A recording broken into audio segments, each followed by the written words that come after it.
अस्सलाम वालेकुम। मैं उस्मान फैसल फिर से हाज़िर। जैसा कि आपको पता है, हम राइटिंग इम्प्रूवमेंट पर एक क्लास कर रहे हैं।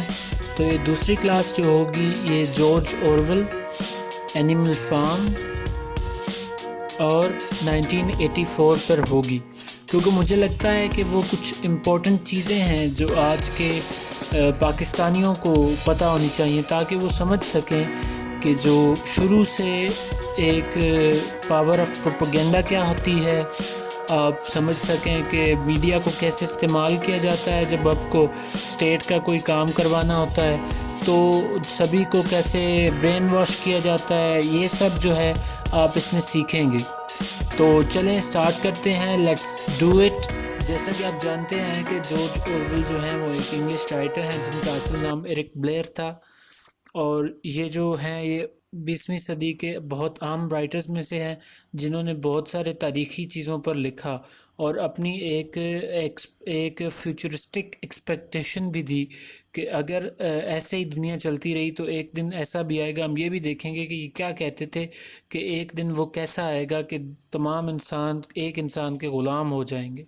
तो जी चलते हैं आगे। सबसे पहले हम देखेंगे कि उनकी जो अहम राइटिंग्स हैं वो कौन कौन सी हैं।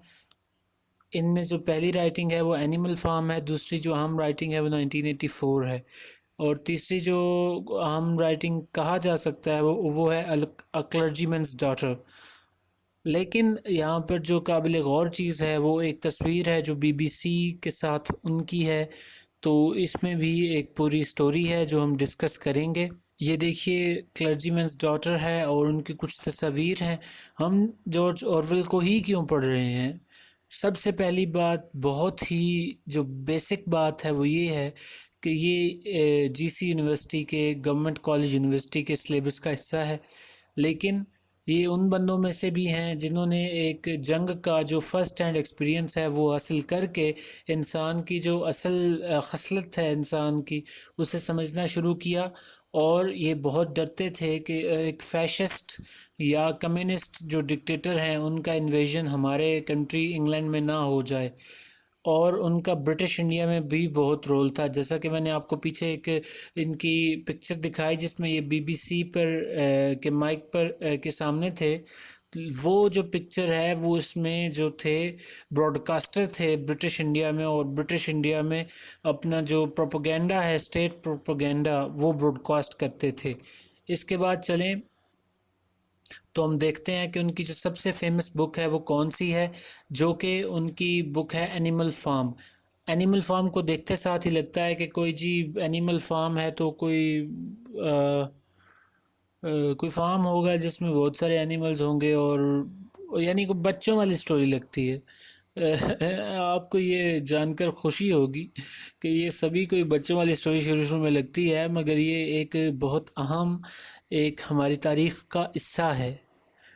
ये जो हिस्सा है ये रशियन इनकलाब, रशियन रिवोल्ट को एक ऐसे तरीके में बताता है कि वो ऐसे लगता है कोई आम सी जो है जैसे एसॉप लिखते हैं ऐसे कोई स्टोरी है, जिसमें अहम थीम है पावर प्रोपेगेंडा, और दूसरा है education of message, class structure और आइडियलिज्म पर कमेंट्री है। और इसका एक जुमले में अगर इसको कहा जाए तो हम कहेंगे कि रशियन कहते थे all animals are equal but some animals are more equal than others. इसको हम डिकोड करेंगे, ये सब पढ़ेंगे, आहिस्ता आहिस्ता होगा। ये भी इंट्रो की क्लासेस हैं, तो और पहली क्लास जो है वो जॉर्ज ऑरवेल के जो बेसिकली हम देख रहे हैं कि वो कैसे लिखते थे, उनके मेजर थीम्स कौन से हैं, ये वो। आगे चलते हैं, उनकी दूसरी बुक है 1984। 1984 एक हॉरिफिक थ्रिलर है, और इसमें जो है यानी एक बहुत ड्राउनी सी किताब है। इसमें एक फ्यूचरिस्टिक उन्होंने बताया है कि कैसा फ्यूचर होगा, जो उन्होंने तकरीबन 1946 में लिखी थी, 1946 में लिखी थी, 1984 के बारे में, जिसका मेजर थीम ये है कि a man can be destroyed and also can be defeated. हालांकि अर्नेस्ट हेमिंगवे कहते हैं a man can be destroyed but can not be defeated. इन दोनों की जो इंसिडेंट्स है इन थीम्स में वो भी हम डिस्कस करेंगे। ये बहुत पावरफुल स्टोरी है और ये इंसान के इंस्टिंक्ट को देखकर जो है जनरेट की गई है, तो इसमें बहुत सारी चीज़ें लिखी हुई। इसके बाद हम इसके थीम्स देख लेते हैं। इसका थीम है मैस सर्वेलेंस, जिसका मतलब होता है कि बहुत सारे आदमियों की जो निगरानी करती है स्टेट या जो मुल्क, उसके बारे में इसमें है। और इसमें पावर ऑफ प्रोपेगेंडा इटसेल्फ आता है, और इसमें डिस्टोपियन रजीम पर एक कमेंट्री है कैसा होगा। ये आप मैप देख सकते हैं, मैप में एक मुल्क की बजाय कोई तीन नहीं दो मुल्क हैं, और तीसरा जो ये लाइट येलो है ये उनका जो है बैटल ग्राउंड है जहाँ पर वो लड़ते हैं। तो ये हम पढ़ेंगे सब कुछ, ये बड़ा मज़े का है। और ये जो द मैट्रिक्स सीरीज़ है जो कियानो रीव्स की है, जिसका एक सीन भी बड़ा मशहूर है, जिसमें वो बुलेट्स रुक जाती हैं जब वो हाथ सामने करता है, तो वो उसके साथ इसका बड़ा रिलेशन है। मैंने ख़ुद वो भी सीरीज़ देखी हुई है और इसे भी पढ़ें तो एक बड़ा रिलेशन दिखाई देता है। वो शायद इसी से इंस्पायर्ड है। इग्नोरेंस इज़ ए स्ट्रेंथ उसमें भी है और इसमें भी है, तो वो भी आप साथ देख लीजिएगा। बल्कि एक लेक्चर उस पर कर लेंगे कि वो कैसे इसके साथ मिलती है। इसके बाद चलें तो जॉर्ज ऑरवेल का एक मज़मून हम स्टडी करेंगे। ये क्रिएटिव राइटिंग की क्लास जो हो रही है उसमें भी फ़ायदेमंद होगा, क्योंकि इसमें वो लिखते हैं मैं क्यों लिखता हूँ, और दूसरे राइटर्स को बड़ी मदद होगी इससे कि कोई राइटर क्यों लिखता है। आखिर राइटर पॉलिटिकल, एस्थेटिक या इमोशनल वजूहात से लिखता है, वो वजूहात भी हम पढ़ेंगे आहिस्ता आहिस्ता इस सीरीज़ में। और इस सीरीज़ में जो जॉर्ज ऑरवेल का इंतखाब है वो मैं आपको बता चुका हूँ क्यों किया है। उसके बाद ये है कि वो एक मिडिल क्लास सा बंदा मिडिल क्लास के लिए लिखता है, वो मिडिल क्लास के दुखों के लिए लिखता है। वो लिखता है कि जब जो हुक्मरान होते हैं वो तब्दील होते हैं तो वो कैसे मिडिल क्लास पर असरअंदाज होते हैं।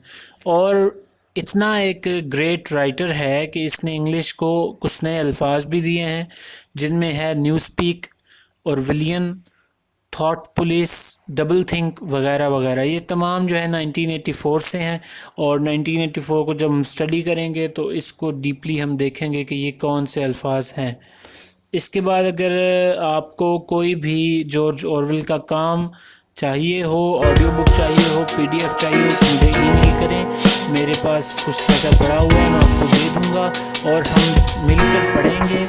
और इंशाल्लाह हम जो है जॉर्ज ऑरवेल को मास्टर करके इस तरह की आगे बहुत सारी किताबों में जाएंगे।